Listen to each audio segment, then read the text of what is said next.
Death to the Follies. Woo! All right, you rolling? I'm rolling. You do always wear a hat. I think I've always seen you in a hat. Yeah, I just wear hats because it's easier to maintain my hairstyle. What's up, everyone? I'm Austen Alexander, Jordan Policicchio. and today we're going to be analyzing some content that we created today. A specific sketch I worked on. I do this like a series of these little documentaries where these people are just into abstract things. So it's really cool as we thought we would chop up. We'll get on these calls every day and we'll talk about content and trends and stuff that's happening on platforms that are new and old. So we thought we would share that creative process. So today we're going to talk about B-roll. Austen does this really well in a lot of his sketches. Tell us about it. Yeah, B-roll essentially. Well, this is a documentary style, so B-roll. There's a formula to it. I'll kind of just talk to you about the basics, but you want to mix up, stagnant shots with dynamic shots, and it creates this like sense of, and you want to put them in usually. So to make it really easy, there's two things you need in a documentary. You need a talking head, some information. This is just like the simplest thing that you can do for a documentary. Someone talking, a talking head, an interview, whatever it is.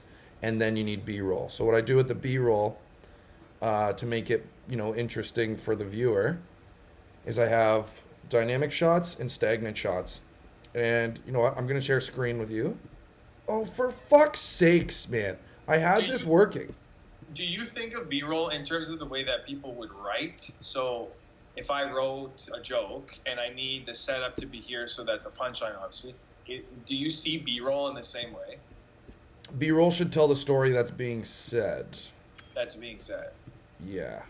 And then what makes you decide on, like, for example, that sketch you're trying to pull up right now, there's this moment where you're biking and the camera's a little shaky. Yes. Like, why are those choices made like that? And how do you know that it amplifies it? Because it's an action scene, you want it to be, like an action movie, like almost like a camera in Saving Private Ryan. It's always kind of on the move, high shutter rate, and it's always moving, so that adds this effect. This is so dumb. What happened? We a little technical? I run into technical problems all the time. Okay, let's see if this works, but I might have to exit the call quick and then come back in real quick. All right. Okay, I'm going to do that. I'm going to stay rolling. We're rolling, baby. Okay. Okay.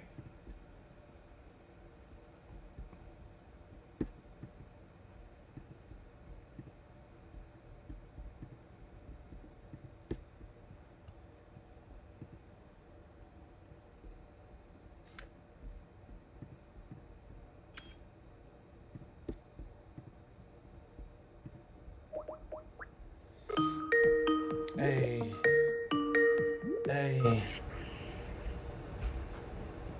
Okay.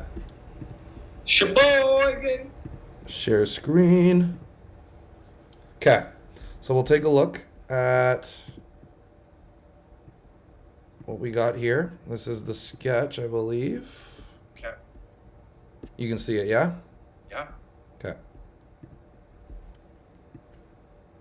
That's not the sketch. In my docus. Oh, come on. Like, for fuck's sakes, dude. That's so funny, man. Oh, it's not here. Hold on. 2 seconds. Talk to me. Keep people entertained. All the time in the world, buddy.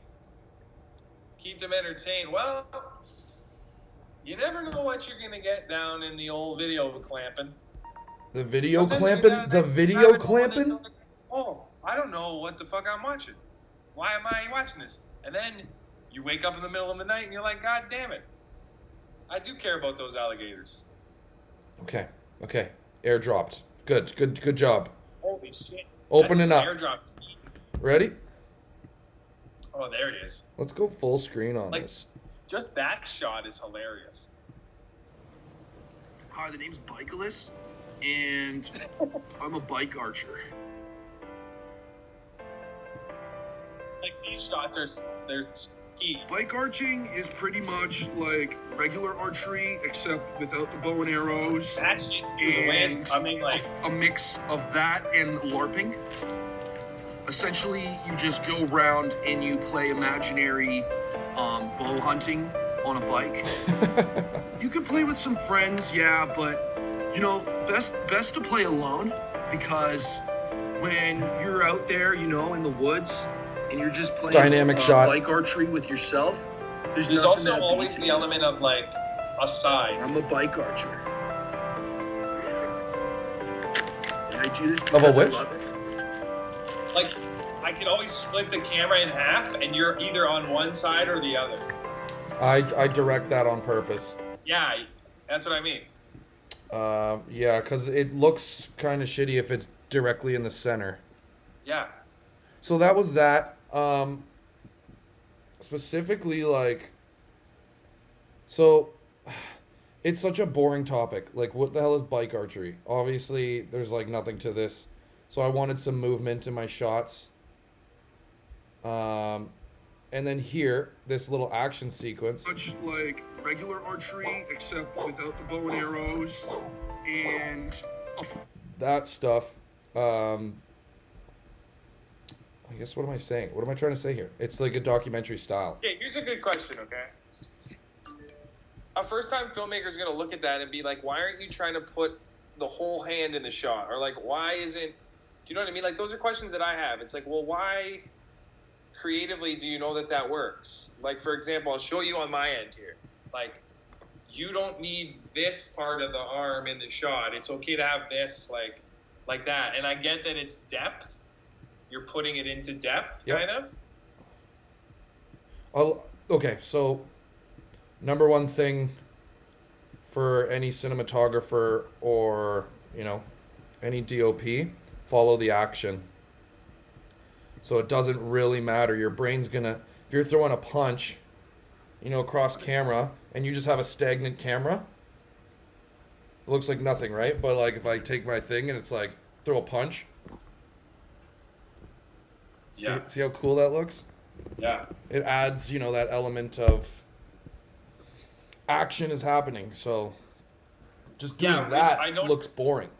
It has to have some rigidity to it. To simplify it, always follow the action no matter what it is. Unless it serves unless shooting that way doesn't serve the purpose. So constantly just follow the action when shooting. Especially in action sequences, follow the fist. Like, have your camera follow the fist, have your cameraman follow you.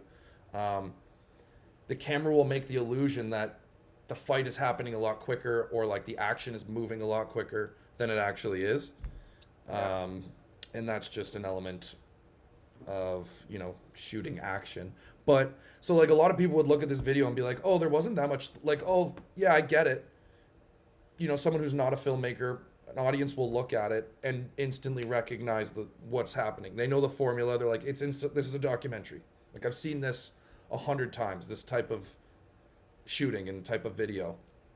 The setup. Yeah, the formula. They've seen this formula. So like right off the bat, it's like, even the way that I'm talking, it's like, yeah, you know, hey, my name's Chet. Like, I'm establishing right away what it is.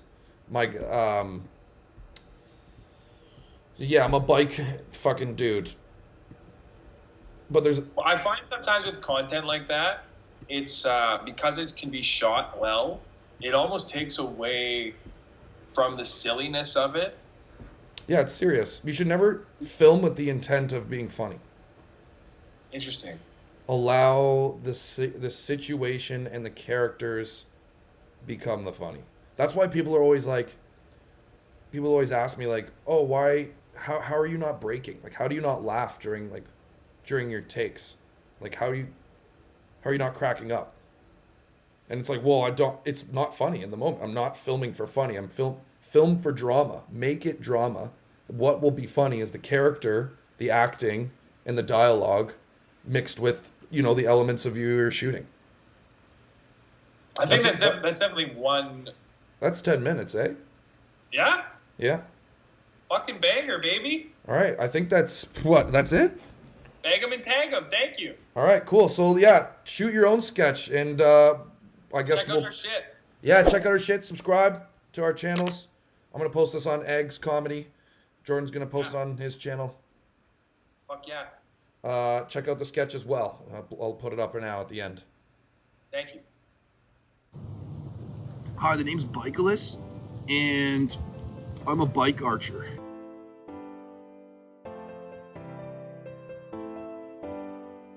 Bike arching is pretty much like regular archery, except without the bow and arrows, and a mix of that and LARPing.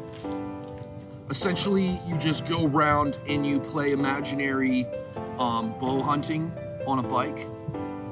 You could play with some friends, yeah, but you know, best to play alone, because when you're out there, you know, in the woods, and you're just playing bike archery with yourself, there's nothing that beats it, you know. I'm a bike archer. And I do this because I love it.